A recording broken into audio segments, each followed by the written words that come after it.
These barco hraberush have played a leading role on the Douro, responsible over generations for bringing the wines of the Upper Douro in northern Portugal 100 miles downriver to the Atlantic city of Oporto. The Portuguese and the British have enjoyed close relations since the 17th century. The early British merchants who settled on the coast soon moved inland over the mountains to find the wines they wanted. But the only way of bringing down the precious barrels was on the fast-flowing Douro, with its violent currents and treacherous rocks. Skill, fortitude and strength of arm were key characteristics for this arduous and dangerous journey. In the past, it was not just barrels which were lost overboard. But without the barco ravelu, there would have been no wine.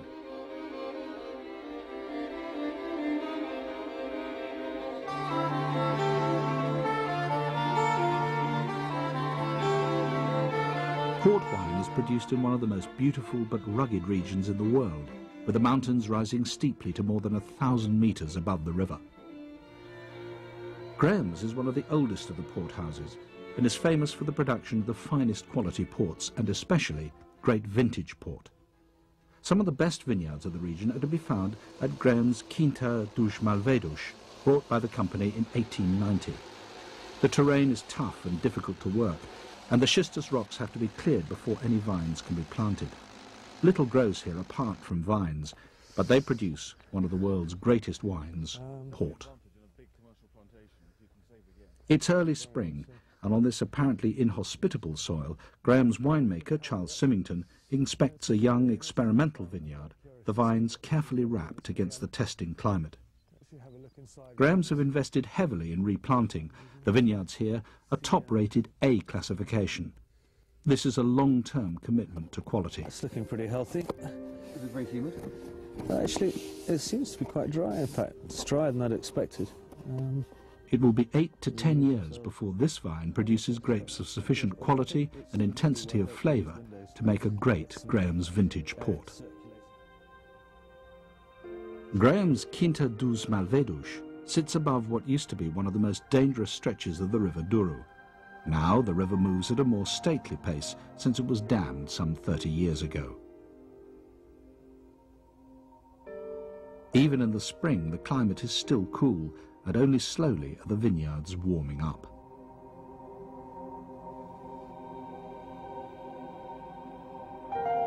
The vineyards need constant care and vigilance. The young buds are beginning to develop. A careful selection of the best grape varieties are planted on the Quinta: Touriga Nacional, Touriga Franca, Barroca and Horiche, as well as small amounts of other varieties. Each is planted on a particular part of the estate that suits it best, depending on aspect and height above the river, as well as other key factors. In the old days, terraces with high stone retaining walls were built on the mountainside, each terrace sustaining a row or two of vines. Many of these terraces survive today, but there's been a move towards a system of wider terraces with earth banks, where cultivation and care of the vine is easier. The Symingtons have been producing port in these valleys for 4 generations, having first arrived from Scotland in 1882.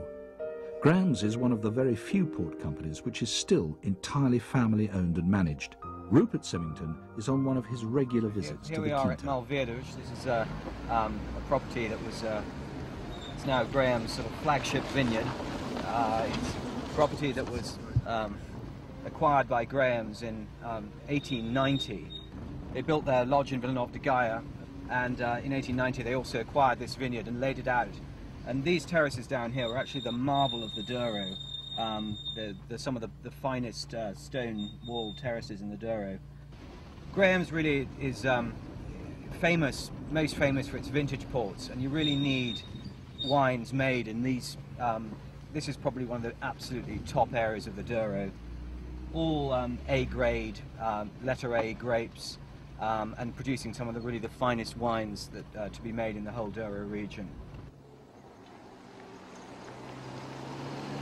The Malvedos house was built really as somewhere for the Graham partners to stay. In the days when it took about 2 days to get up from Oporto for the vintage, you know, the shippers needed somewhere to stay up in the vineyards, and that's why they built these rather strange sort of colonial buildings in the middle of the sort of wilderness of northern Portugal. Tradition is important in the Douro, and the original shippers of the 18th and 19th centuries would recognise many of the activities: the picking, taking the grapes to be pressed, and the family involvement at every stage. New techniques have certainly arrived, but family commitment and responsibility has remained at the centre of Graham's. It is high summer at Quinta dos Malvedos. The Graham's team meets daily to discuss progress and oversee the developments of the vineyards.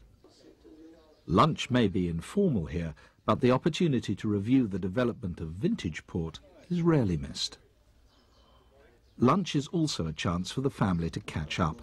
The Symingtons have a number of estates here in the Upper Douro, and this is the time to share news.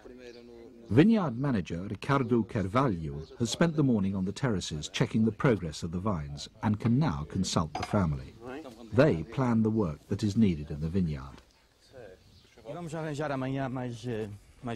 As the leaves turn, the fruit reaches maturity.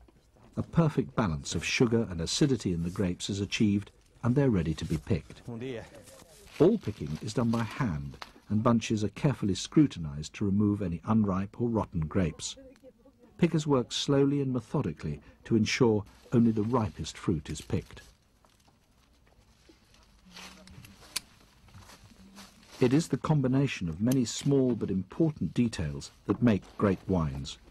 At this stage, it is vital that the fruit is not damaged in any way, and the plastic trays have been specially designed to keep the grapes intact until they reach the winery.